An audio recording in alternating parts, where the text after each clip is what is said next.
Mən Abbasov Seyfiyyəddinin anasıyam. Seyfiyyəddin 6 aylığından talasemiya xəstəliyindən əziyyət çəkir.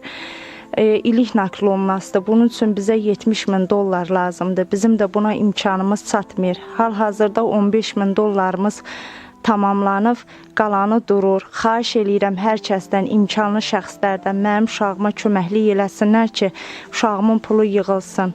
Mütləq Türkiyəyə aparasıyıq. Bizim təşkilatımız Samir qardaş xanım Zeynəb fondunun rəhbərliyi ilə birlikdə toplayırıq. İmkanlı şəxslərdən xahiş eləyirəm, balama kömək durun.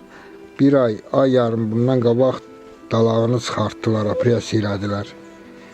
Yəni o xəstəlik başqa yerinə də verə bilər. Pis xəstəliyə yoza bilər. Ciyarında da bükülmə gedir. Qan xərçənginə də gedə bilər. Bunu təcili sürətdə Türkiyəyə aparmalıyıq ki, müalicəsi geçsin, başqa xəstəliklərə yozmasın. Xahiş edirəm hər kəsdən, kimin imkanı var, kimin nə bacarır, kimin nə qulpundan nə çıxırsa da mənim balama dəstək olsun.